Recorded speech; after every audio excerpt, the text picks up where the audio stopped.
It is my privilege in welcoming the dignitaries on the dais, the faculties and the students from Department of Criminology and other departments. I would like to call up Principal Dr. N. Bhuma ma'am to welcome the gathering. Hari Om and very good morning. It's with great pleasure and enthusiasm that I welcome you all to the prestigious seminar organized by the Department of Criminology and Police Administration, which focuses as one of the most influential and impactful gatherings in the world of international economics and diplomacy, the G20 Summit. We have gathered here today to delve into the intricate dynamics, the vital discussions, and the global implications of this remarkable assembly of nations.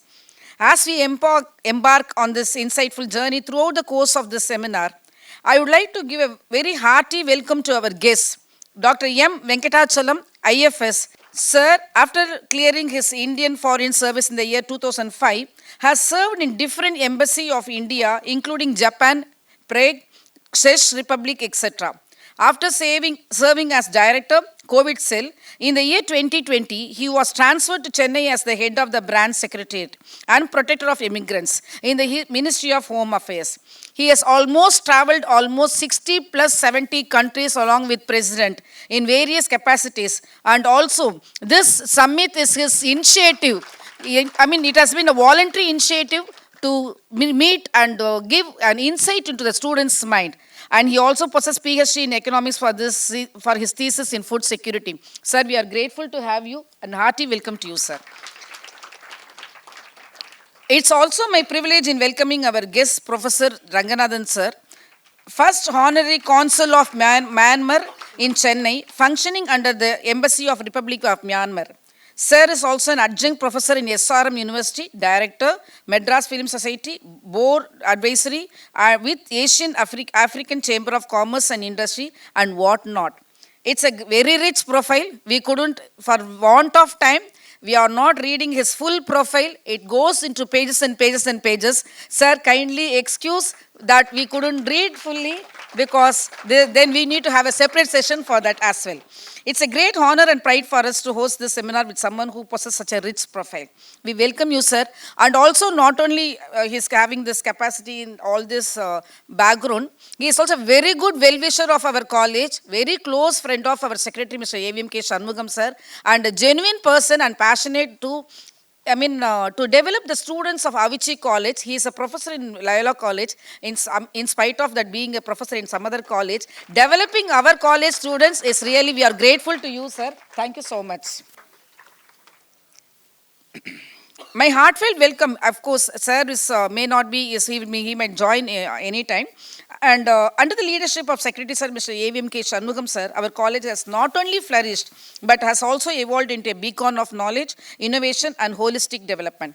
His unwavering commitment to academic excellence, coupled with a profound dedication to nurturing young minds, has been instrumental in shaping our institution's remarkable journey.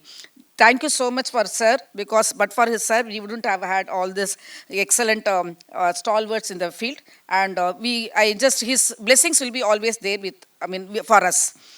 I would like to extend my welcome to all the faculty members and students from Department of Criminology and other department students for being a part of this event. And my special welcome to Mr. Selva from Ministry of Home Affairs. And I wholeheartedly welcome everyone for this wonderful knowledge-bearing seminar. Please, dear students, make use of this opportunity. This is exclusively for you. And thank you so much. Thank you, ma'am. I take pleasure in welcoming Dr. Venkatachalam M., IFS, Head of Branch Secretariat, Ministry of External Affairs, to address the gathering. Respected Dr. Bhuma, Principal of avichicollege, and respected Professor Ranganathan, Honorary Consul of Myanmar, and other dignitaries of the stage, dear students. It has been a pleasure, actually, and also an honor for me to come and address this gathering on an important topic, G20 and its importance. The topic we have given is G20 Presidency, an opportunity for India to showcase India's leadership. Yeah, the wonderful topic. I'm very happy to address on this topic, G20. You often hear what is the term G20. Why we are talking about so much loud and we are creating so much buzz about G20. Now, before going to details, I would like some I would like to ask some questions so that I can get some answer from you. How many times India organized Olympic Games? Olympic Games. One time? Huh? Yearly once we organize Olympic Games? Olympic. Olympic game, no? Olympic Games no organized in every 4 years, no? So how many times we have organized? Huh? 4 times? So I think, no, I take it that we never organized. No, that is the answer most of you having. No, that is true, that we never organized Olympic Games. USA organized 4 times. Other developing countries, no, Japan, like that, they organized at least 2 times. But we never organized Olympic Games. Why? We were really interested. We have a sports facility and we have a lot of other logistics, but still we didn't get an opportunity to organize Olympic Games. Why? The Olympic Committee, which sits for for selecting venue, they never preferred India. Okay, why? Because they are not convinced of our logistics, and of course it needs a lot of money, and probably we may not have it. Apart from that, the credentials, that what they are looking for, that we may not have it. That's why they are not convinced to organize Olympic Games in India, which is the other big, probably other major event in sports arena that we have organized. Can you name them? Commonwealth. When it was organized? Very nice. 10 years back, 2010. Yeah, we organized Commonwealth Games in 2010. When it was started, I think it may be very difficult because I googled it for the purpose. It was actually initiated in 1930s. Commonwealth Games. Commonwealth actually members of all British colonies.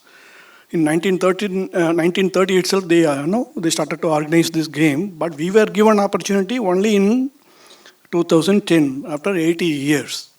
Okay, so our credentials in organizing international events is very minimal. That's why we get to organize only few events. So if you see from that perspective, why G20 is very important for us. Okay. Because G20 commands nearly 80% of all GDP. You know what is GDP? Yeah, gross domestic product. So this G20 group is commanding nearly 80% of all GDP and 85% of international trade. And actually 2/3 of human beings are living in these countries. That's why it's so important. G20 is actually basically 19 countries and the European Union. So India, if organizing, getting a chance to organize this event, it is a great pride and honor for us to organize an international event on such a scale. It will be, bring the India's image on world stage. It announces that India's moment on world stage has come. Okay, that's why we give a lot of importance to organize G20, and actually we are actually putting the standards. Every country is actually wondering whether we can organize on this scale and with this result, because we're conducting so many meetings, and other countries, if it is actually organized in America, probably Russia may have some issues. If it is organized in Saudi Arabia, maybe Iran may have some issues. But if it is organized in India, India is actually friendly with all the countries in the world. So the result that we are producing is so huge. That's why other countries are really wondering whether we can produce this kind of result. That's why we are so proud organizing G20. Okay, that's why we have given the topic G20 Presidency, an opportunity for India to showcase India's leadership. Okay, it's not only the honor and prestige, and it actually serve our foreign policy objectives also. What is foreign policy objectives? Every country, when it conducts its foreign policy, conducts its international relations, and we have some objectives. That's what we call foreign policy objectives. Let me just tell you some important foreign policy objectives. The foremost objective is to secure our national interest. Can you name some of the national interest? How we can secure our national interest? It is a very big term, no? If you answer something, definitely the answer is there. So please don't hesitate, please answer. It's okay.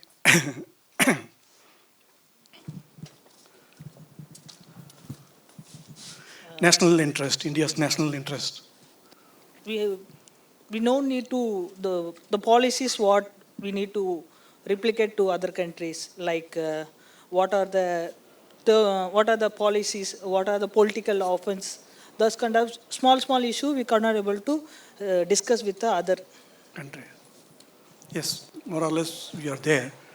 So there are so many issues that we actually know we can insist with our partner countries like energy security, food security, and how to protect our border, and how to protect our national integrity. All these things are our national interest. Any country, when they conduct international relations, first foremost aim is to protect their national interest. We also have that interest.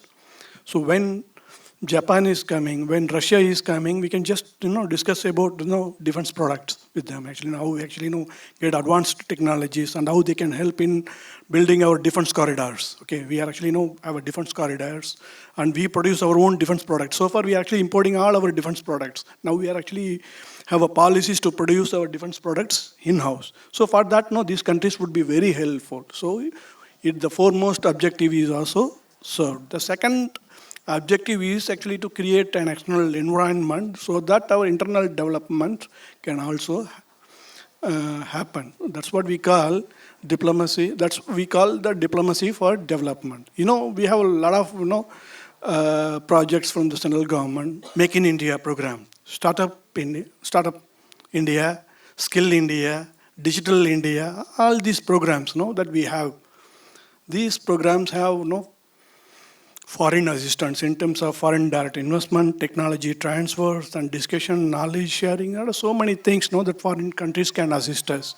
That's why we want to bring those countries, so those countries who can share this kind of expertise with us. So it shows that second objective also, that is called diplomacy for development. The third objective is to set international agenda. What is international agenda? As a humanity as a whole, as a global citizen, we have some common issues, okay, like climate change, discriminatory trade practices, how to UNC, the international governance organizations, UN, World Bank, all these international institutions, they are all run by advanced countries. Okay, they have a larger say, but India as a developing country, very few say in this matters. That's why we want to set the international agenda. India, throughout the history, carried many tags. When we attained independence, we were so poor. We are a poor country. Our production was around 50 million tons. That was not enough for us. Actually, literally, we were going to different countries like America, Australia, begging for our food. That happened actually. They have a PL 480 scheme that actually imported foods to India because we were not producing enough food in India. But this is no more the case. Actually, now we are the largest exporter of rice. You heard about that, no? You might have read in newspapers. Now we are the largest exporter of rice. Our food production is more than 280 million tons. That actually, we can not only feed our own people, we can feed other developing countries also. That is the capacity that we have got.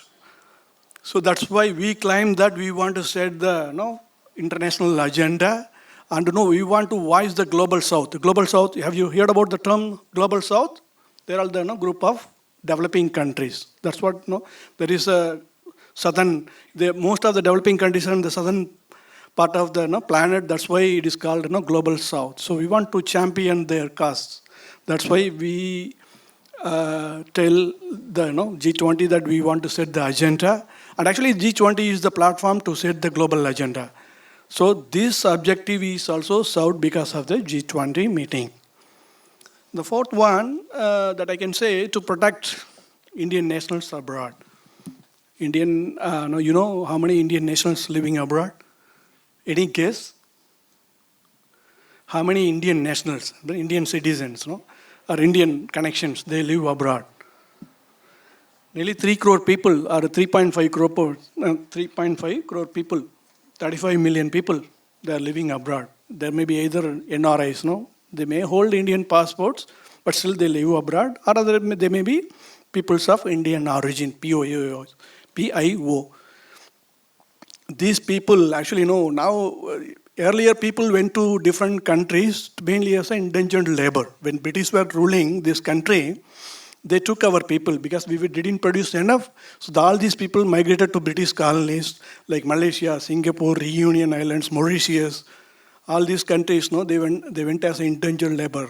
But now they are not indentured laborers. They actually grown up in the ladder, and actually they are actually in big positions now. In the political field, economical field, they set up a lot of industries. So they set agenda in that particular country. They are actually the proud Indian brand ambassadors. That's why we want to protect their interest also. This is the foremost objective, even though it is last objective or not the least objective. Okay. Let me just tell you that no, it is very important. ரீசெண்டாக பார்த்துருப்பீங்க Russia Ukraine வார் இல்லையா, அதில் என்ன நடந்தது, எவ்வளோ Indians பாதிக்கப்பட்டாங்க? Any guess? ஒரு 30,000 பேர் ஆக்சுவலாக, mostly MBBS students, they were studying MBBS students in Ukraine. They got in the crossfire. Okay, பயங்கரமான கஷ்டம் அவங்களுக்கு. ஆக்சுவலாக what we did actually, we evacuated them through Poland, in the eastern side. Actually we organized evacuation camps and we actually brought them all back safe, not single casualty. கிட்டத்தட்ட 30,000 பேர் அந்த crossfire-ல. There are a lot of people are dying in the battlefield, but actually we evacuated all Indian nationals, not only Indian nationals, all neighbor country people also. Okay, we were really concerned about protecting our Indian nationals abroad. Even myself, I have an experience how we actually pay a lot of importance to them. Madam, இப்போ சொன்னாங்க என்னோட biodata read பண்ணும்போது, I served in Japan also. I was serving in Japan for 5 years, 2007 to 2012. Okay, 2011 ஒரு பெரிய பூகம்பம் வந்தது. படிச்சிருக்கீங்க? அப்போ 2011 most of you may be in school or some of you may not be joined the school. அப்போ 2011 ஒரு பெரிய பூகம்பம் ஜப்பானில் வரதெல்லாம் நம்ம ஊர் பூகம்பம் மறிச்சு மலையாசம்லாம் ஆடாது. Actually it will happen like big entire கண் அப்படியெல்லாம் கொலாப்ஸ் ஆகி அப்படியே பூமிக்குள்ள போகிற மாதிரி நடக்கும் அது. Okay, but Japan has the technology, nothing would happen there actually. ஆனால் நம்ம ஊரில் வந்தால் எல்லா பில்டிங்கும் தரமட்டமாகும். அது மாதிரியான பூகம்பம் அங்கே வரும் ஆக்சுவலாக. That I was there in 2011 March 11th. பூகம்பம் மட்டும் கிடையாது ஆக்சுவலாக. அதுக்கப்புறம் பூகம்பத்துக்கு அடுத்தது ஒரு சுனாமி வரும். சென்னை சுனாமியெல்லாம் பார்த்துருப்பீங்க இல்லையா, மெரினா பீச்சில் எத்தனை பேர் செத்து போயிட்டாங்க. அது மாதிரி அந்த 2011 பூகம்பம் 2011 அந்த பூகம்பம் வரும்போது ஜப்பான்லேயே ஒரு 30,000 பேர் செத்து போயிட்டாங்க. Okay, I was in Tokyo. Tokyo ஒரு துறைமுக நகரம் இல்லையா. I was so very scared ஆக்சுவலாக. சுனாமி எப்போ வேணாலும் டோக்கியோ அட்டாக் பண்ணோம். And we may be submerged, so we were very scared. Fortunately, that didn't happen. My family was with me. So not only tsunami, பூகம்பம், அதுக்கப்புறம் ஒரு பெரிய பிரச்சனை நடந்தது. என்னென்னா ஒரு அட்டாமிக் பிளான்ட்ஸ் இருக்குது ஃபுகுஷிமாவில். That is actually where it was அந்த மெயினாக பூகம்பம் நடந்த இடத்துல ஒரு அட்டாமிக் பிளான்ட் இருந்தது Fukushima. It is atomic complex ஆக்சுவலாக. அதில் ஒரு 4-5 பிளான்ட்ஸ் இருந்தது. They started exploding and they were emitting radiations. You know what will happen when radiation is emitted? You'll get cancer, you may get burned. So we were all very scared, what will happen to us? I had a very small kid with me. So I told my government, actually, we want to come back. It is very scary in living in Japan. But they didn't agree. Okay, you cannot come back to India till last Indian is evacuated. That was the mandate that we carry when we serve abroad. Okay. So, the bomb, the atomic plant வெடிச்சிட்டு இருக்கு. Radiation emission எல்லாம் அந்த food மெட்டீரியல்லாம் corrupt ஆகிடுச்சு, எல்லாம் contaminate ஆகிடுச்சு. Okay, so we are serving there. Then I requested we embassy officials, we requested our government, please allow our family member to evacuate. We will serve in in the embassy. At least allow our family members. We are all, I have a very small kid. Please allow them to come back to India. That's what we told them. They agreed, and we evacuated our family members. But we were actually remaining in Tokyo, and we were actually evacuating Indians serving in different parts of Japan. அவங்கள பஸ்ஸில் வச்சு எல்லாத்தையும் கூட்டிகிட்டு Tokyo அது மாதிரி different முக்கியமான சிட்டியிலிருந்து ஏர் evacuation பண்ணோம். So that is a very important objective that actually saving Indians abroad. That is very important for us as a foreign service officer. Okay. Not only protecting Indian nationals. When we talk about G20, it serves actually develop our relationship with our neighboring countries also. Have you heard about the term called neighborhood first policy? Neighborhood first policy. We have this policy in our foreign policy vectors because மற்ற எல்லா நாட்டோட விட எங்களுக்கு neighbour தான் முக்கியம். We give foremost importance to our neighborhood. அதனால தான் neighbourhood first policy அப்படின்னு ஒரு பாலிசி இருக்குது. இட் வாஸ் ஆக்சுவலி ஏன் இந்த பாலிசி வச்சுருக்கோம் அப்படின்னா, India is a big country in South Asia. நம்மளை சுற்றி இருக்கவங்க எல்லாமே சின்ன கண்ட்ரிஸ். பூட்டான், ஸ்ரீலங்கா, நேபாள் எல்லாம் சின்ன சின்ன கண்ட்ரிஸ். நம்ம தான் வால்யூம்லேயும் very huge in terms of economy also we are so huge. They are really afraid that of India. அதனால் அவங்க என்ன நினச்சிட்டு இருக்காங்க, பக்கத்தில் இருக்க கண்ட்ரியெல்லாம் India has big attitude, big brother attitude. What is big brother attitude? நான் தான் எல்லாம், உனக்கு ஒன்றும் தெரியாதுன்னு சொல்லக்கூடிய ஆட்டிடியூட் இருக்குன்னு நினச்சிட்டு இருக்காங்க. So that's what they feel that India has the big brother attitude. India is a big bully அப்படின்னு நினச்சிட்டு இருக்காங்க. So we want to what would say, counter that false narrative. We are not actually like that. Okay, we want to counter that false narrative. We tell them actually we are ready to walk more than halfway. நீங்கள் நடக்கும்போது halfwayக்கு மேலே நாங்கள் வர தயார், நீங்கள் கொஞ்சம் வந்தீங்கன்னா போதும், we will meet. That is what we say to them. That is called first neighborhood first. That is a neighborhood first foreign policy. This G20 meeting will actually strengthen that policy. We actually called Bangladesh to be the guest country. G20 presidency இருக்கும்போது ஒவ்வொரு கண்ட்ரியும் they can call some countries as a guest country. Otherwise, they don't get the chance to participate in important meetings like G20. So we called Bangladesh to be the guest country to come and participate. And also we bring there a lot of their concerns also. The hydroelectric power projects, Bhutan, Nepal, the renewable energy important issue for them. So we are discussing those kind of issues also in G20. So this G20 meeting will help to strengthen our relationship with our neighborhood also. To the eastern side also, it will help. When we talk about our relationship with eastern countries, Southeast Asian countries. Have you heard about the term called ASEAN, Association for Southeast Asian Nations? ASEAN. Okay, there are 10 countries in Asia. These countries are very important to us. When we talk about our relationship with these countries, we should know the term called Look East policy. As I told you, foreignhood first policy, the Look East policy also very important. It is important for our extended neighborhood. Okay, it was framed in 1990. Why it is called Look East policy? India freedom, when we attained freedom, we were actually looking towards west. For technology, technology USA இருந்து வரணும், பிரான்ஸ்ல இருந்து வரணும், UKல இருந்து வரணும். Energy, petrol வேணுமா, natural gas வேணுமா, it should come from Gulf countries. All these countries are towards our western side. But so we actually forget what is happening in the east. Okay, but east is very important for us because we have a lot of cultural connections with these countries. Buddhism spread from India to eastern countries. Hinduism spread from India to eastern countries, and we have a lot of connectivities, a lot of philosophical connections, other cultural connections that we have with East Asian countries. That's why we coined the term Look East. Now you see, we forget about East Asia. Now these countries, 1990s we were actually still developing. We were just liberalizing our economy. These countries have already liberalized their economy and they have grown fast. Singapore, Malaysia, Thailand, they're all grown very fast. That's why then we understood the importance that actually we have to connect with them too for our development also.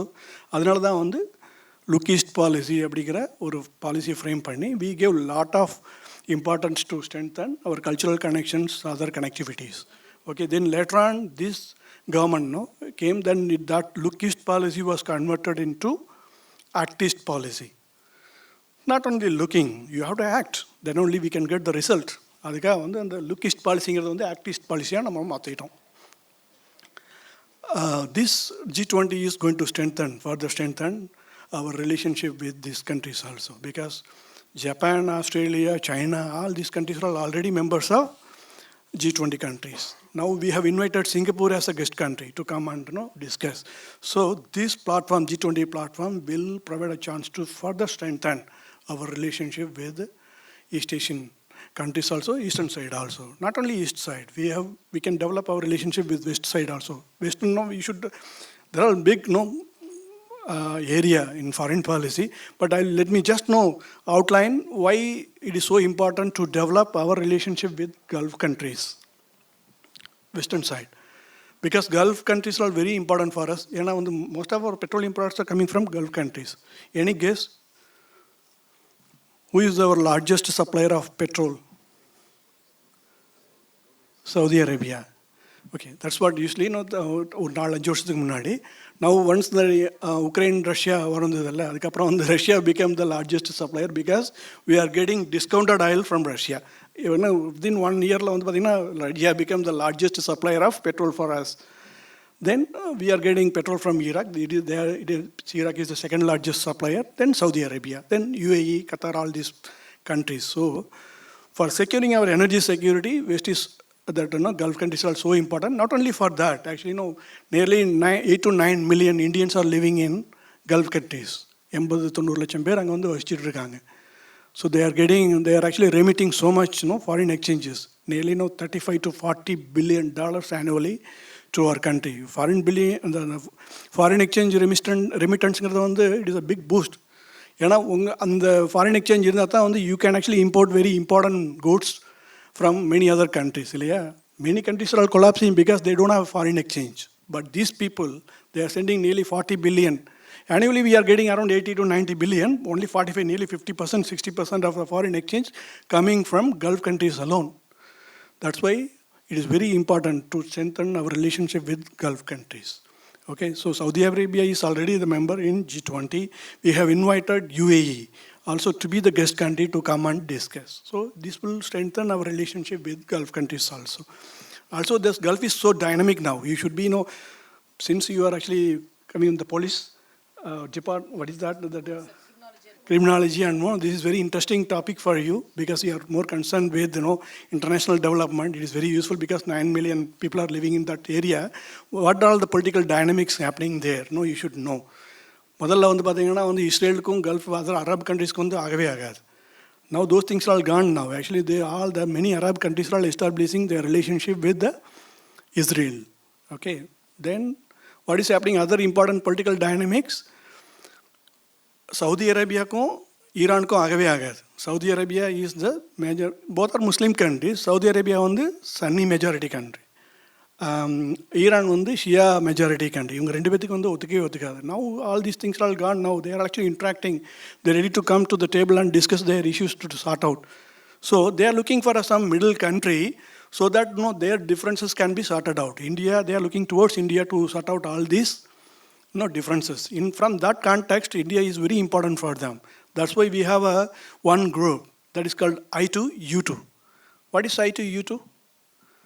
I2 India and Israel. U2 USA and UAE. That's why it is this group is called I2U2, famously known. This group actually discuss their major issues in those Gulf region, and actually they are suggesting some ways forward. So India is playing a major role in solving their differences. So this G20 will enable to solve the differences in Gulf region. Once Gulf region is very stable, it is very good for us. Thirdin petrol $75 per barrel. That's the usual term. That's $120, $130 billion, $130 per barrel. உடனே இங்கே பார்த்தீங்கன்னா 200 ரூபா ஆகும் petrol. முதல்ல 50 ரூபா 60 ரூபா வித்துட்டு இருந்தது, இப்போ 100 ரூபாய்க்கு வித்துட்டு இருக்கு இல்லையா? Then it become 200 rupees. Think of that economic implications of this kind of price rise. So the Gulf region should be very stable. அது நம்மளுடைய எக்கனாமிக் இன்ட்ரெஸ்ட். ஏன்னா அவங்களுடைய ப்ரொடக்ஷன் எல்லாம் டிஸ்டர்ப் ஆச்சுன்னா நம்மளுடைய எக்கனாமிக் ஆக்டிவிட்டிஸ் எல்லாம் பயங்கரமாக டிஸ்டர்ப் ஆகும். So we want to maintain those kind of order in Gulf countries. For that, we pay a lot of attention to develop our relationship with these countries. So this G20 will give an opportunity to strengthen our relationship with Gulf countries. So country-wise, it is a big topic. I don't want to bore you with a lot of information. let me just tell you that why in other angle also it is so important. India now has become a largest populated country. Yeah, we are the most populous country on this planet. இப்போ தான் சைனாவை overtake பண்ணோம். It is good or bad? Bad? Good. Good or bad? Good. Young people are saying good means it is really good. Tell me some 4 reasons why it is good. So, all good reasons. Wow, wonderful reason. What is his name? Please raise up. Your name? Oh, Muhammad Yunus. Please give him a big applause. Fantastic answer. I'll tell you why. Okay. He told you that actually because that population rise. We are all very scared. No, our population is increasing. Where is the resources to feed them? Where is to support their lifestyle? But we are not seeing from that angle because India is one of the youngest country in the world. Why? It is boon for us. It's not a ban. Nearly 700 million people are below years of 35. Other young people, we count them as a young people. These people are very important to run our economy. Already we actually overtaken UK. We are the fourth or fifth largest economy in the world. We just overtook UK. Now who is actually up the ladder? Germany, China, USA. USA is the first, China is the second, then third is Japan, fourth is Germany. So soon we are going to overtake Germany and Japan also. So we are going to be the third largest economy in the world. So we are actually going to be the superpower very soon. So that stage, that can be taken only by the young people like you. That's why his answer is so wonderful.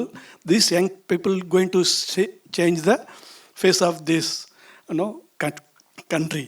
Because it is already happening. Nearly we have 130 unicorns in this country. What is unicorn? Huh? What is unicorn?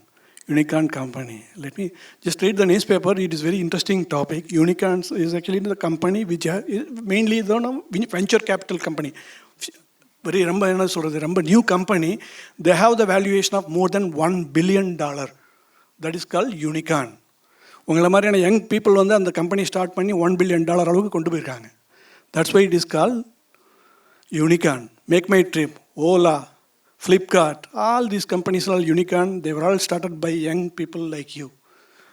That's why we see lot of hope in young people. That's why your answer is so important and so good. Okay, the young population of this country going to change the face of the world. Not only from India, and outside also what is happening, very advanced countries, Germany, Japan, even China, they are the second largest populated country on this planet. Avangaloda population ella aging aayittu. They have a lot of aged people and they need young people to run their economy. Ella pensioners irukanga, work pandradhukku romba kammi. But India it is the reverse. We have a people to work.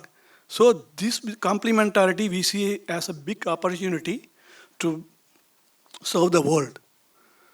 Young people, you can actually supplement the work of other advanced countries and you can get more income for us. That's why we pay a lot of attention on young people. But actually, when we actually become a second large populated, most populous country on this planet, China told it is just a population. What they told, size doesn't matter. What matters is a quality.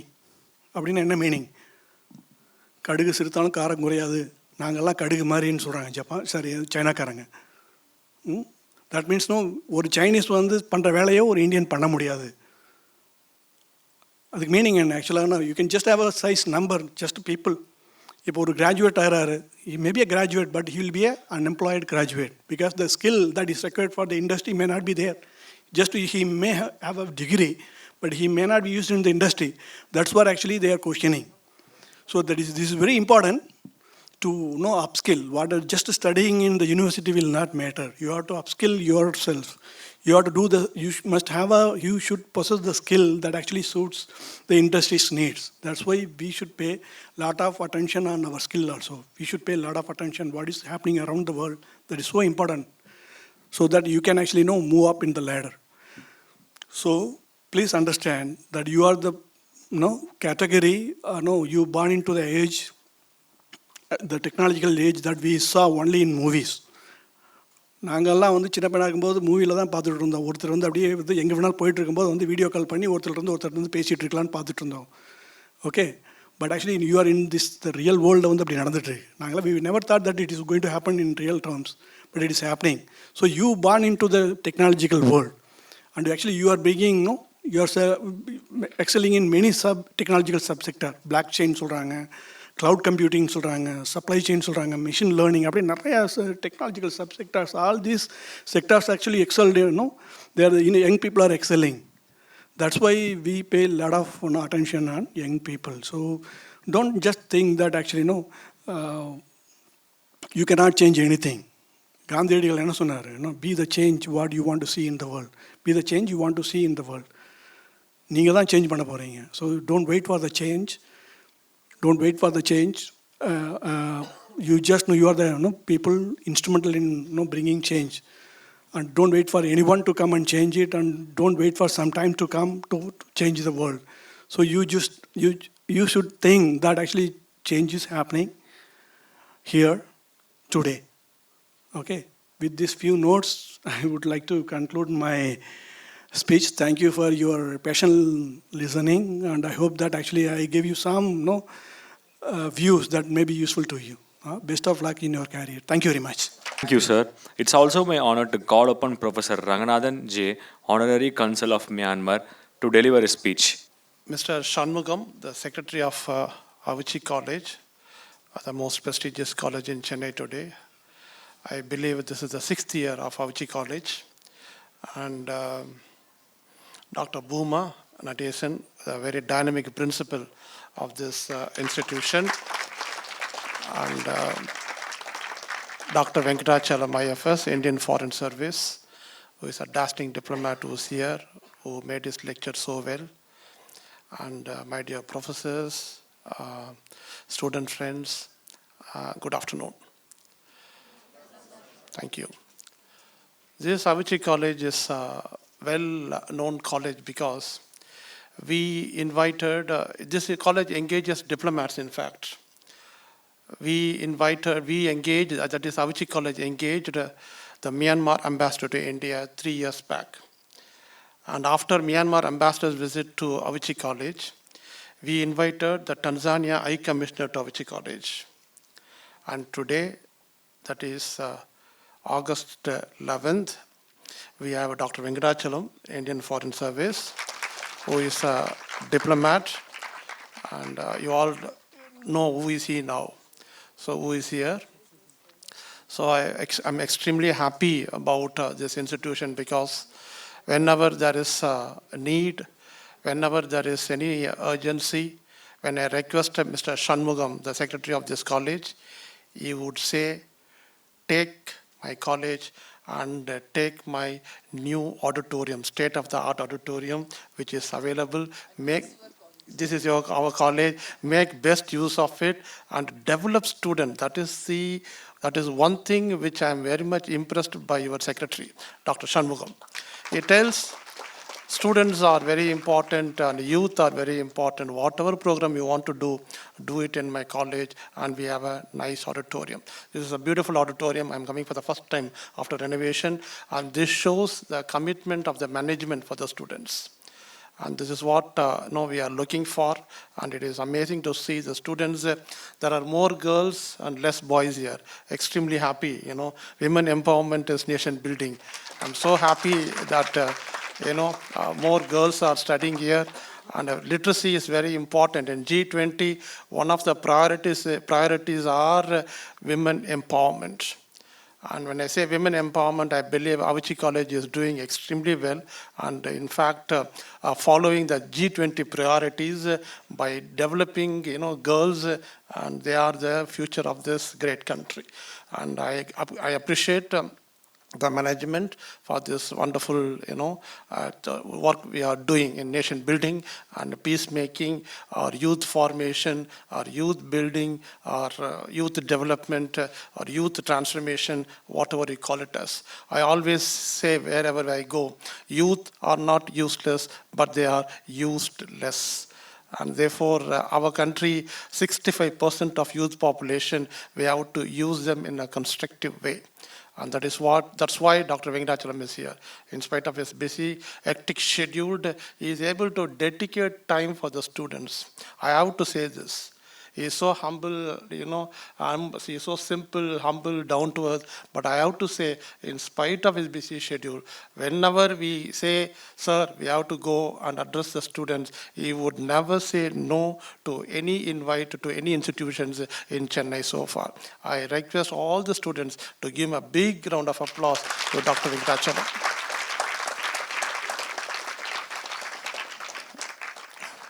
Coming to my job today the topic is all about G20 Presidency, an opportunity for India to showcase leadership. I'm happy to note that the students from two departments, Department of Criminology and the Police Department is here. Extremely happy about one department. So Criminology and the Police Department is here. I'm extremely happy about your presence here. As you all know, India's leadership is always exemplary. India engaged so many countries. You go back India's 5,000 years of history. You look at India's civilization. You look at Indus Valley civilization. You look at ancient India, medieval India, modern India, contemporary India, Gandhi era, Nehru era, Vajpayee era. Today's, our Prime Minister, that Modi's era. And look at the contributions of India in different angles for that example. You take art and architecture, you take art, you take philosophy, you take heritage, you take the humanities, you take different angles where India had contributed so much. You take in the field of mathematics, astronomy, philosophy, you take medicine, and you all, interestingly, you know that the knowledge diplomacy which happened in ancient India. As you all know, Nalanda University, Takshashila University existed in this country called India. And Nalanda University, Takshashila University attracted foreign scholars to India. Even Fahian from China visited India, visited Nalanda University and many universities like Takshashila in this great country. And India happened to be a seat of learning for so many foreign scholars. You take Al-Biruni. Al-Biruni wrote a book on India.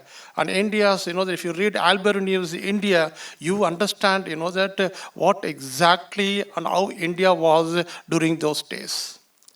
So India contributed so much in different fields. You name it, we have it. That is the power of India, the wonder, the splendor, the grandeur of this great country called India. We call India different names, right? We call, Jambudvipa. India is called as Jambudvipa. Arya Varza, we call it as Bharata, we call as Hindustan, we call today India, we call Dharma Bhumi, Karma Bhumi, Mantra Bhumi, we call India in different names. So obviously, India is a leader. There is no need to, define or no need to explain more on this because India contributed so much, right, with regard to history, sociology, philosophy, heritage, administration, law, and whatnot, and very particularly world peace. World peace, India contributed so much. There are very few countries who can talk about peace. India is one country where we can amplify more on world peace. Today, you know that from Tamil Nadu, Rajendra Chola's contribution today. Everyone is talking about Chola. As Dr. Venkatachalam was talking about ASEAN countries. Today, all ASEAN countries are talking about Rajendra Chola. The triumph of Chola, the glory of Cholas. And today, all over the world, today people are very keen to know about this great king called Rajendra Chola. From Tamil Nadu to Southeast Asia, which is not so easy. Imagine, that those days, that a king going from Tamil Nadu to Southeast Asia. You look at the cultural intact, the cultural, proximity between, that Tamil Nadu, India, and Southeast Asia, which is a phenomenon, which is quite phenomenal. Please read more about Rajendra Chola. Reading history is so easy, but becoming history is so difficult. Be a part of history. read history, and also be a part of history in the future. And therefore, with all this, one understands, obviously, India is a leader. Our ancient India, take ancient India, medieval India, modern, with all this you understand how India emerged naturally as a leader. Contributions are immense. Contributions are, there are multiple factors. You name it, we have it. That is what I always say about, India. India is a dealer again. Let me tell you who is a leader. A dealer is a leader. India did that, obviously, tangibly or intangibly. India did that. And India is known for that all the time, that. India is a leader in many ways. As you all know that India is not only a country who knows the way, shows the way, goes the way, but did not go away. That is the greatness about this great country called India.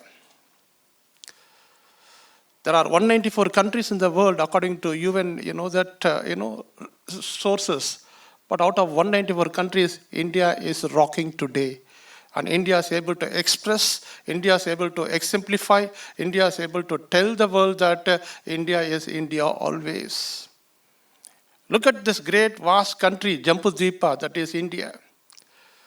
Able to create a concept, a self-concept, a concept which can tell other countries, right, how to, live in 21st century. 21st century is a century of interdependence. And we are creating a new way of thought in 21st century called Indian thought. Look at our every particular period or what all happening in this country, you see that India is marching ahead. No doubt about it. Institutions are doing well. The Avichicollege is one college which is 5 years old, extremely doing well. These are the ways where you see that India obviously is growing. Without young people, without the contribution rate, it is very difficult to grow, or it is very difficult to shine. So to go further, let me have some small, that interesting news on this. Kindly bear with me for 10 minutes. I will close within 10 minutes. So interestingly, you all see that G20 is all about, why this leadership all about? What is this leadership all about? I said a leader is a dealer. A leader integrates the country, a leader integrates the world. India is doing that, obviously today. A country known for giving, not for taking anything for granted. That is India all about. As you all know that G20 affords India, the world's 5th largest economy, an opportunity to form world opinion where there is a widespread polarization and escalation of geopolitical rigidities. India will work tirelessly to advance peace, stability, and shared prosperity in a fragmented world. As Dr. Venkatachalam was giving a lot of examples, Israel, Palestine, Arab countries, African countries, we live in a fragmented world where, India is able to, amplify, India is able to, tell the countries that we are in a world called a developing world and we should not fight. War is not a best solution. War begets war, and we want one war to end all the wars in this world. And war is not a proper solution. War and peace happens every time. Last century was a century of wars. First World War, Second World War, the birth of United Nations on October 24th, 1945, the League of Nations, the United Nations. But this century is a different and a very challenging century because all countries are awakened. Every country has a card to play now. Even the smallest country in the world has a card to play in international relations and international politics. And therefore, in this fragmented world, India, by taking this presidency, India is able to tell the world that we should be united. United we stand, divided we fall. Unity is very important. Unity is a wonder again. Unity is a wonder and unity brings victory. It is synonymous with victory, I believe again. More unity, more progress. More unity, more peace. More unity, no problems at all. Coming together is always a success. I'm very happy about the students who are sitting, that here, understanding about G20. This is for you people to understand. Then only, right, the country will grow. Then only the G20 will accomplish for what it has been created. Otherwise, it is, to me personally, right, young people have to understand about the G20 and its importance, and G20 and India's leadership, which is very, very important, in fact. And that's why Dr. Venkatachalam is here, to tell you all more about the significance, the significant momentum of G20 right in India. My dear students, please understand all this. You are an institution, one of the best institutions in Chennai, and you have the responsibility, right, to know more about this G20 and be a responsible citizen, be a responsible person to create world peace. Everyone is a drop here to create world peace. You create, I create, all create. Everyone has a responsibility. World peace is not, selling somewhere outside avichicollege. It is created by every individual in this world. World peace is something which is created by everyone in this world, irrespective of countries like developed or developing countries. We have to create the world. We have only one planet, we have only one earth, and we have to keep it very safely. And India took enormous interest. And our Prime Minister has taken, a very vivid, a very active interest in promoting this. And that's why today, that India is known all over the world. A strong message again, a strong message of peace and harmony, without which young people, that is you people, will not be able to take benefit of economic growth, of technological innovation. Imagine a world full of war. Imagine a fragmented world. Imagine a world with all chaos and confusion. You can't grow. You can't enjoy, the technological advancements or any particular, right, economic growth. If you want to develop a country, you need to establish peace. Without peace, there is no development. Peace is a prerequisite qualification for any country to develop. If there is a chaos and confusion, if there is a turmoil in the country, right, you can't develop a country. And therefore, that's why India has insisted that we should, promote peace everywhere. You take Buddha, Ashoka, Gandhi, you take many other legends in this world, Swami Vivekananda, able to create enormous interest and enormous, right, defining, right, the world for peace. The establishment of G20 is the outcome of the dissatisfaction of the international community over the failure of G7 countries. It is totally a dissatisfaction of the international community over the failure of G7 countries to find solutions of global economic problems. Today, this country is G20. You take all these countries where we have 79% of global trade, 85% of world economy, 65% of world population. That's why we say that one earth, one family, one future. Imagine the numbers, it says very appalling. 79% of global trade, we are doing it. 85% of world economy, 65% of world population. And with this, one understands about, what India's G20, again and again, what it's all about. It is a medium of change. A world transformation in the era of multi-dimensional crisis. Today we live in a world of multi-dimensional crisis. Not simple crisis, economic. Those days we used to talk about economic crisis.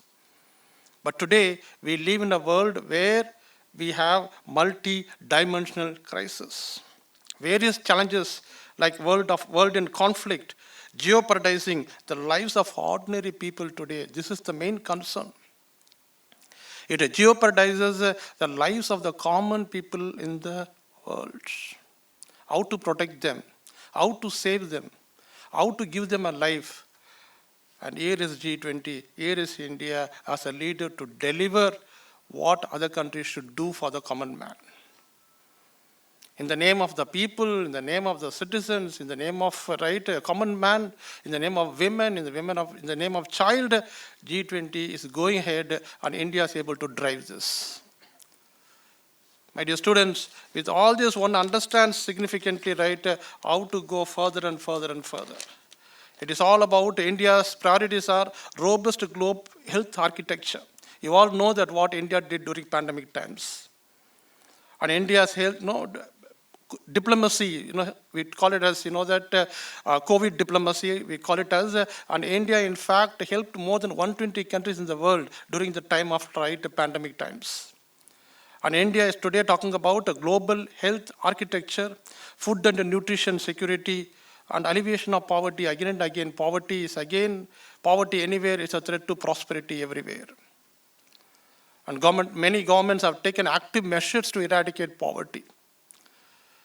Poverty is, I would say, poverty is a shame on humanity again. And today poverty is everywhere. And we have to eradicate this poverty so that people live in prosperity. And we are talking about accelerating sustainable development goals, which is very important. One should understand, which students should know more about what is sustainable development goals. It is United Nations Millennium Development Goals.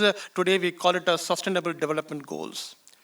Have a group, take all those areas, talk about that. You become a better citizen of this country, and you become a global citizen. Eco-friendly lifestyles, with India too strong in information technology. With this, information technology, India is able to talk about digital architecture, inclusive of becoming an agent of social and economic evolution. Today, we showcase India, the largest democracy in the world, the glory and diversity of India. India is the mother of democracy, that it is a model of diversity. And today, you see the glory of India, you see the diversity of India, and introduce India to Indians. I always tell the people, introduce India to Indians. And that to introduce India to the students, which is very, very important to me. Understand more about this country. India is known for so many reasons, and therefore we have to contribute so much for this particular area called making an awareness about India. And so much so you all understand about the beauty of this country called India. The taste of G20, it's very important. So you listen to Dr. Venkatachalam, the taste of G20. What is the G20 all about? G20 is so crucial for India because it brings under its umbrella all 5 permanent members of United Nations, UN Security Council, G7 members, BRICS, European Union, and therefore India obviously happened to be a leader today because it is able to bring all the countries under the umbrella of India. It may be United Nations, UN Security Council, G7 or BRICS or whatever. India is a bright spot shining on the global horizon today. You look at the world map, how India looks like. India was a Jambu Dweepa. Imagine 100 years back, India was different. Today, India is different. Because India created many states, in fact, for that example. It may be, Afghanistan, it may be, many countries, for that example. If you read Discovery of India, you understand better. If you know more about it, if you want to know more about India, Glimpses of World History, if you read, you understand India and the world better. And therefore, with all this, one understands about the global horizon. India is a bright spot in the global horizon today because India is able to involve all the multilateral organizations in the 21st century, which is not so easy. And today's era, as Prime Minister says, today's era is not of war. It has resonated well in all the countries. We are here to end all the conflicts. India is a world leader now, and we are known for vaccine diplomacy, and we are talking about Indian Ocean region also, IOR. And we are talking about North-South divide. We want to bridge East-West, and we want to put together, and G20 motto is one earth, one family, one future. On this occasion, we want to showcase India's civilization, which is a phenomenal civilization again. You look at various civilizations, but Indian civilization is so unique and phenomenal. Please read Indus Civilization, right, which seems to be, right, a very interesting one. And you see, right, how Indian civilization contributes so much for world peace, and that's why we call India as a leader today. Unimaginable country this country is, but we don't know what, we don't read, and we don't want to know about this country. Read more. So that is what, we're talking about India's civilization, vibrant democracy. India is known for that vibrant democracy again and again. And we were known for so many reasons, for cultural diplomacy. We are talking about it, one family in this country. We are talking about Buddhism, Jainism, which were all exported from this country to Asia. Imagine Asia without Buddha today. You can't imagine. Buddhism was born here. Today, Buddha is the light of Asia. And Jesus Christ is the light of the world. And today you see, right, how, right, religions which were born in India doing extremely well and defining world peace in Asian countries. Buddhism is not only doing wonders in ASEAN, it is doing wonders in Asian countries. We care, we share, we prosper. And we talk about cooperation, active participation of all in the national endeavor. And we know today India is talking about College Connect, University Connect, which are very, very important for nation building. That's why we are here. It is called College Connect. It is not University Connect. We are here for College Connect for nation building, which is very, very important.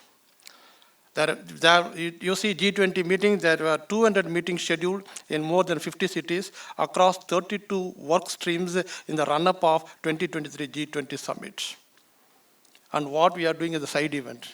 Dr. Venkatachalam and me, what we are doing is that without taking any thing, we are doing on our own, right, so that, right, students can understand more about this G20. So to end with this, let me quote this with Swami Vivekananda. It's a very nice statement given by Swami Vivekananda.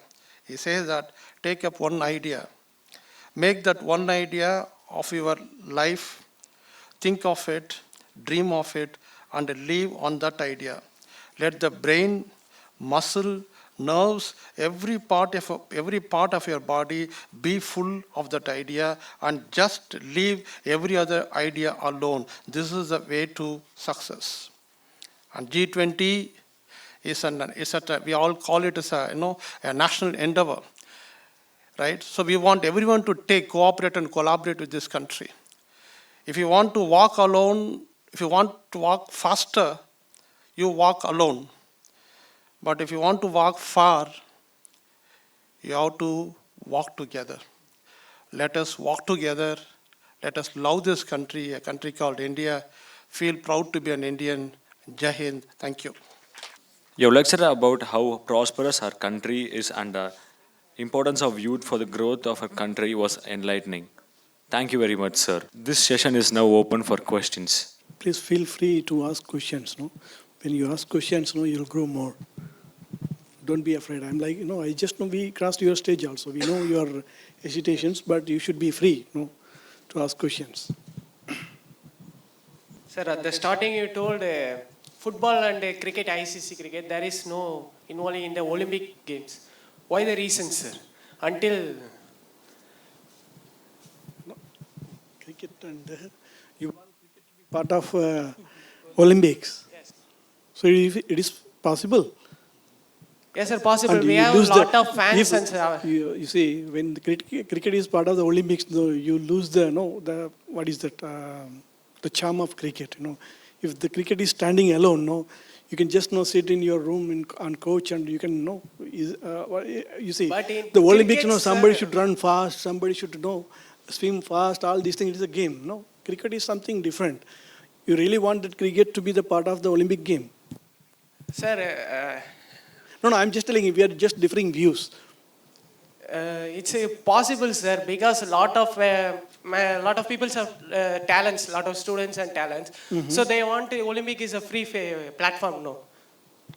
If you have a talent in sprint events, running, swimming, all these things, you can just reach up to the level to compete in Olympics, So if you have talent in cricket, you can go to ICC, isn't it? So why you want to mix both? Wherever the talent, it is so visible. Even though I see the cricket is more popular in India, it gets more visibility.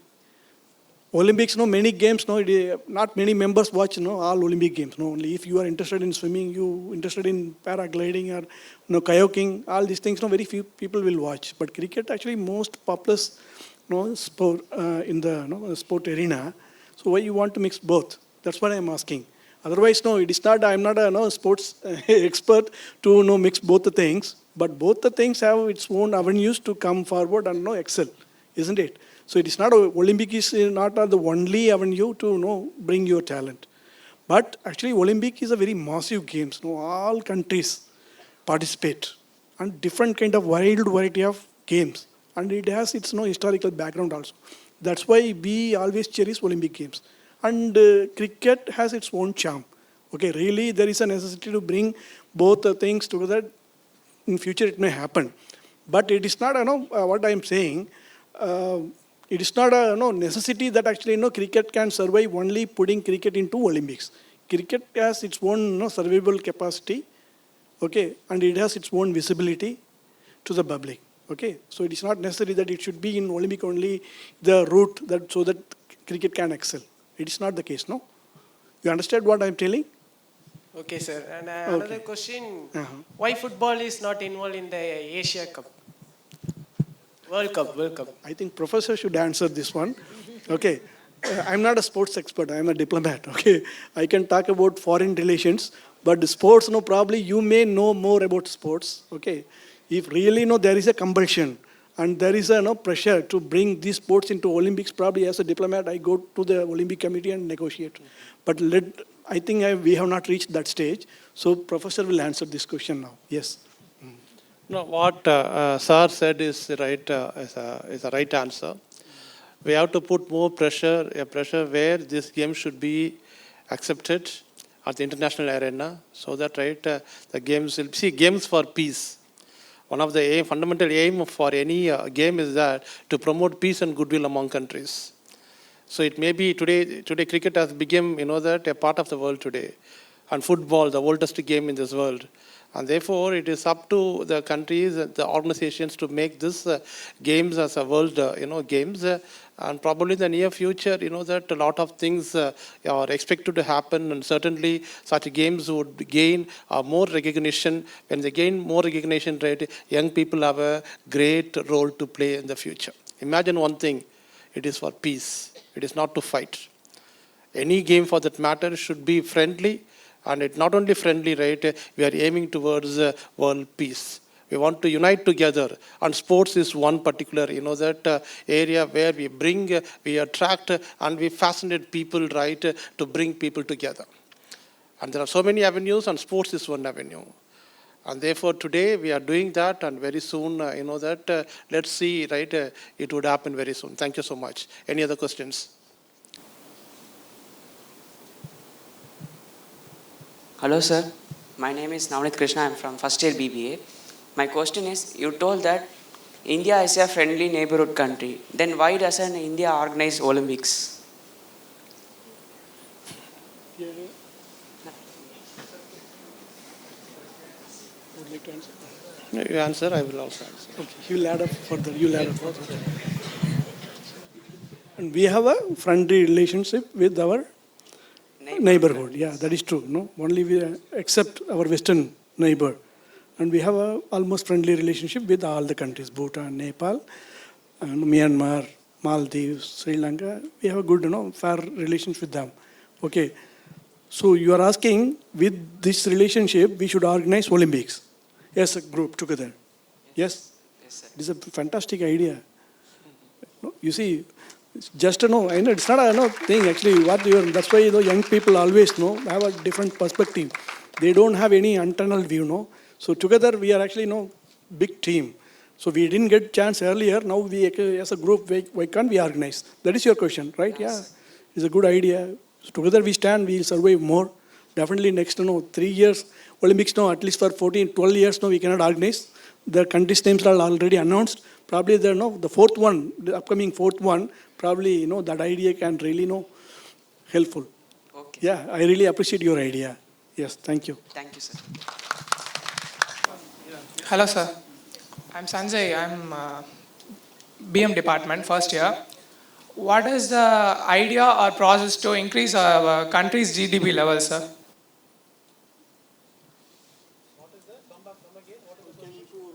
Our GDP level, how we have to increase? Any ideas or process? GDP, again, gross domestic product is very important for any country for that matter.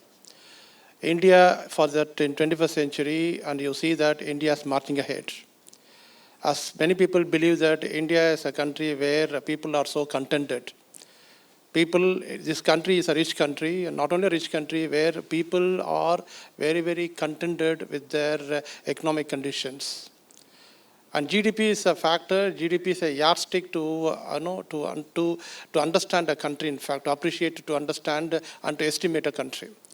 And GDP is going because the gross domestic product, again, you see in economical term, it's an economical term, and where you see that GDP is growing, in fact, and the government is taking all steps to increase the GDP because, see, it is not only gross domestic product. I would say there is one more element called gross domestic happiness.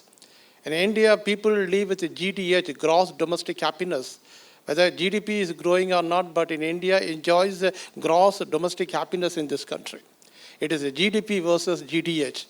And therefore, we are growing, and that's why India took this G20 presidency. This itself would tell you that how India has gained the status of being an international leader, and this would certainly help India to grow leaps and bounds, and certainly our GDP in the near future would certainly improve, increase, and it will make our country so proud. Thank you. Sir நீங்கள் வந்துட்டு population இந்தியாவில் increase ஆச்சு அப்படின்னா குட்டா பேடான்னு சொல்லிட்டு எங்களை கேட்டீங்க. இப்போ அது குட்டா பேடான்றது உங்கள் பாயிண்ட்லேருந்து கொஞ்சம் சொல்லுங்கள். Just before I'm a diplomat, I was a economist. Okay, ஒரு 5 எக்கனாமிஸ்ட் உட்காந்து பேசிகிட்டு இருக்காங்கன்னு வைங்க, 6 வியூஸ் இருக்கும், 6 views. When 5 economists are discussing together, there would be 6 views. அந்த 1 view எக்ஸ்ட்ரா ஒரு வியூ எங்கேருந்து வந்தது? எப்படின்னா ஒவ்வொரு எக்கனாமிஸ்ட்டுக்கும் ஒரு வியூ இருக்கும். ஓகேவா? அவர் ஒருத்தர் ஸ்டார்ட் பண்ணி ஒரு வியூ ப்ரப்போஸ் பண்ணிகிட்ருப்பார், ரெண்டாவது ஒருத்தர் ப்ரப்போஸ் பண்ணிட்டுருப்பார், தேர்ட் ஒருத்தர் ப்ரப்போஸ் பண்ணிட்டுருப்பார் ஒரு வியூ. ஓகேவா? ஃபோர்த்து ப்ரப்போஸ் பண்ணிட்டுருப்பார், ஃபிஃப்த்து ஒரு ப்ரப்போஸ் பண்ணிட்டுருப்பார். இந்த 5 பேரும் பேசி முடிச்சோன்னே அந்த ஃபஸ்ட்டு ப்ரப்போஸ் பண்ணார்ல, அவரோட வியூ வச்சு சேஞ்ச் பண்ணியிருப்பார். That's why when 5 economists discussing together, there would be 6 views அப்படிம்பாங்க. ஏன்னா இட் இஸ் எக்கனாமிக் கான்செப்ட். நல்லதா கெட்டதா, இது it gives you kind of an idea. இது நல்லதா கெட்டதான்னு யூ ஹேவ் டு டிஸ்கஸ். ஓகேவா? நான் இங்கே சொல்லும்போது என்ன சொன்னேன்? முகமது யூனிஸ் இல்லையா, he formally told that sir it is good இல்லையா. I will stand by his view because I am a optimist. Population growth வந்ததுன்னா we should not see it from the negative side, we should see it from the positive side இல்லையா. Population growth கண்டிப்பாக resources எல்லாம் ஸ்கேர்ஸ்ஃபுல்லாக இருக்க போகுது, and we may fight with each other for our resources. But still, we should be very optimistic because India is very young country. If we actually educate our young people and they are very skillful, they can actually increase our GDP. They can be more productive. Okay, in that case, we can get what all the resources not available in India, we can get it from outside. That's what Japan is doing. Japan la resources kedayadu, but they are very skillful. It is very highly 10th populated country in the world, Japan. Yeah, but their biggest resource it's people. They are very highly skilled people actually. So they actually build their country, and it is wonderful actually. Tokyo மட்டும் பார்த்தீங்கன்னா கிட்டத்தட்ட around 2 crore people are living. If you visit Tokyo, you can't imagine ஒரு சப்லைன் எப்படி இருந்துச்சு. இப்போ தான் நம்ம இப்போவே சப்வே ஆரம்பிச்சிட்ருக்கோம். ஆனால் டோக்கியோ சப்வே ஒரு 30 வருஷத்துக்கு முன்னாடியே ஒரு சப்வே இங்கே வந்துட்டுருக்கோம், அதுக்கடுத்த சப்வே அது கீழே போயிட்டுருக்கோம், அதுக்கும் கீழே 3 சப்வே, அது ஒரு சப்வே, கிட்டத்தட்ட பூமிக்கு அடியில் 3 சப்வே போயிட்டுருக்கும். 3 சப்வே போயிட்டு இருக்கும்போது please said, I think it is going to take some more time. இந்த 3 சப்வே நீங்கள் வந்து கீழே பூமி கீழே டிக் பண்ணணுன்னா 6 லேயர் க்ரியேட் பண்ணணும் இல்லையா? முதல்ல வந்து ட்ரெயின் ஓடுறதுக்கு ஒரு லேயர், மக்கள்லாம் போய் டிக்கெட்லாம் வாங்கி நிற்கிறதுக்கு வெயிட் பண்ணுறதுக்கு ஒரு லேயர், கிட்டத்தட்ட ஒரு 6 layer of big platforms that you have create underground. Those kind of technology they have created some 30-40 years back. This actually I had a personal experience. ஏன்னு சொன்னால் அந்த எர்த்குவேக் பற்றி நான் பேசிகிட்டு இருந்தேன் இல்லையா? அப்போ வந்து actually my wife was actually staying out side கொஞ்சம் வந்து சபர்பனில் இருந்தாங்க, டோக்கியோவோட சபர்பனில். ஓகேவா? அந்த எர்த்குவேக் வரும்போது எல்லா கனெக்ஷனும் வந்து கட் ஆகிடுச்சு. I couldn't reach out to her. Okay, then when actually ஒரு அரை மணி நேரம் கழிச்சு I went to my home ஆக்சுவலாக, because I cannot go and fetch her up, because எல்லாமே கொலாப்ஸ் ஆகிடுச்சு, பயங்கர டிராஃபிக் ஜாம். கொலாப்ஸ் ஆனோன்னா I just call her. So ஏன் டெலிஃபோன் லைன் அரை மணி நேரத்தில் வந்து ரெஸ்டோர் ஆகிடுச்சு. I told her what is happening I'm just அவங்க அவ்வளோ தூரத்தில் வந்து டிராஃபிக்லாம் பயங்கரம் ஜாம் ஆகிட்டுருக்கு, நாங்கள் வந்து வீட்டுக்கெலாம் வர முடியாது, இப்போதுக்கு வரவே முடியாதுன்னு சொன்னாங்க. ஓகே, எர்த்குவேக் வந்தது வந்து 3:30 மணிக்கு. ஓகேவா? when I called her it was around 4 o'clock, 4:50, 5 o'clock ஆகிடுச்சு, 6 o'clock ஆகிடுச்சு. தென் ஐ ஜஸ்ட் ஆஸ்க்ட் தட் இன்னும் நாங்கள் வந்து மூவே ஆகலை, இன்னும் அங்கே தான் இருக்கோம், ஏன்னா எல்லாம் ஜாம் ஆகிடுச்சு. Everybody came out and they were on street and எல்லாம் காரில் போயிட்டு இருக்கும்போது எல்லாம் ஜாம். ஓகேவா? Then what I told her, ஏன்னா சப்வே எர்த்குவேக் வந்ததுன்னா வந்து அதுக்கடுத்து ஆஃப்டர் ஷாக்னு ஒன்று வரும். ஒரு பெரிய எர்த்குவேக் வந்ததுன்னா நிலம் வந்து அதைவே சமப்படுத்திக்கிறதுக்காக then there will be aftershocks. ஒரு அரை மணி நேரத்துக்கு ஒருக்கா அதை விட ஒரு சின்ன எர்த்குவேக் வரும். இது மாதிரி வந்து எர்த்குவேக் வந்துகிட்டே இருக்குது, பூமி ஆடிட்டே இருக்குது. So they have not started the subway operations. அந்த மெட்ரோஸ்லாம் வந்து அவங்க வந்து ஸ்டார்ட் பண்ணவே இல்லை. தென் பை 12 o'clock இல்லையா, 3:30க்கு எர்த்குவேக் வந்தது. நைட் 12 o'clock 11 o'clock நினைக்கிறேன். By 11 o'clock they started one line. அந்த லைன் பேர் வந்து ஒய்டோ லைன் அப்படின்னு சொல்லிட்டு, that line is coming to near our residents. ஓகேவா? அவங்க கிட்டத்தட்ட ஒரு 40 கிலோமீட்டர் தூரத்தில் இருக்காங்க. So I told her you just took that line. But அவங்களோட ஃப்ரெண்ட்ஸு ஃபேமிலி மெம்பர்ஸ் எல்லாம் வந்து தே டிடன்ட் டேக் சப்வே, ஏன்னா வந்து எல்லா பக்கம் ஆடிட்டு இருக்கு, எப்போ வேணாலும் சப்வே வந்து கொலாப்ஸ் ஆகலாம். But I told her you take that subway, you will reach very home very soon. எப்படின்னா 11 மணிக்கு வந்து அந்த சப்வே எடுக்கிறாங்க. அந்த 3வது, அதாவது நான் சொல்கிறேன்ல, அந்த 3 லேயரில் அந்த டீப்பஸ்ட் சப்வே லைனை வந்து அவங்க எடுத்து within half an hour she reached home. ஆனால் அவங்க ஃப்ரெண்ட்ஸு மற்ற ஃபேமிலி மெம்பர்ஸு, இந்தியன் ஸ்கூல் ஆக்சுவலாக வந்து என்னோடய பையன் அங்கே இருக்கான், அவனை கூட்டு வரக்காக போயிருந்தாங்க. அவங்கெல்லாம் வந்து காலையில் 6 மணி 7 மணிக்கு தான் வந்து அவங்க வீட்டுக்கு வந்து ரீச் ஆகினா, அவங்கெல்லாம் வேனில் வந்துட்டு இருந்தாங்க. ஓகே, தே குடின் மூவ் பிகாஸ்னால் எல்லாம் ஜாம் ஆகிடுச்சு, எல்லாம் அங்கங்கே காரை நிறுத்திட்டு எல்லாம் நடந்து போக ஆரம்பிச்சிட்டாங்க. So the traffic was not moving. ஆனால் என்னோடய ஒய்ஃப் வந்து அந்த சப்வேவை நான் எடுக்க சொன்னேன். Definitely very decisive, you have to be very decisive. ஏன்னா வந்து அங்கங்கே வந்து ஆடிட்டு இருக்கு, சப்வே திடீர் கொலாப்ஸ் ஆச்சுன்னா எல்லாம் பூமிக்குள்ள போயிடும், அவ்வளோதான். You cannot even retrieve the body. அது மாதிரியான situation. But I told her, my wife agreed, because நாங்கள் வந்து I know Japanese, I speak Japanese. நான் 2 வருஷம் ஜாப்பனீஸ் படித்தேன் நான். when I studied Japanese there was a course how the technologically superior Japan was. அந்த 3 லேயரில் they have a kind of spring technology. அதாவது வந்து எர்த்குவேக் வரும்போது அந்த உள்ளுக்குள்ள இருக்கிற காங்கிரீட் லேயர்ஸ்லாம் ஸ்ப்ரிங் மாதிரி இப்படி ஆடும், கொலாப்ஸ் ஆகாது. ஸோ மற்ற 2 லேயர்லேயும் வந்து அவங்க ஆப்ரேட் பண்ணல. ஆனால் டீப்பஸ்ட் லேயரில் வந்து அவங்க வந்து மெட்ரோ லைனை வந்து ஆப்ரேட் பண்ணுறாங்க. They are ready to operate. So I told her you take it, I read that one, it is very safest during earthquake. they just opened it. ஆனால் ஜப்பான்காரங்க ரொம்ப கேர்ஃபுல்லாக இருப்பாங்க. ஒரு உயிர் போச்சுனாலும் வந்து பார்த்தீங்கன்னா they are answerable to many people. அதனால் வந்து they decided to open it and they didn't collapse. But அவன் ஆஃப்டர் ஷாக் நடந்தது, லேசாக ஆடிட்டே இருந்தது. But actually she reached very safe. ஏன்னா வந்து they are technologically superior, அவங்களுடைய human manpower is very superior and their skills all high standard. Any standard European ஸ்டாண்டர்டை விட Japanese standard ஒரு பக்கம் மேலே தான் இருக்கும். So that is the skill actually that will give you advantage over your population. நீங்கள் நிறைய பேர் இருந்தீங்கன்னா unless otherwise you don't equip yourself skilled people, then population going to be big burden for you. அதுக்காக நான் சொல்கிறேன். So population in that case I am very optimistic that our population growth will not be a barrier for us to grow, and it is going to bring us more prosperity and we are going to be advanced country. Hope I answered your question. Thank you very much. Thank you. A very good afternoon to one and all present here. I stand before you with a heart full of gratitude and a deep sense of appreciation as we come to the close of this enlightening seminar. On behalf of Avicii College of Arts and Science, I extend my sincere thanks to all the esteemed speakers, participants, faculty members, and volunteers who have made this event a resounding success.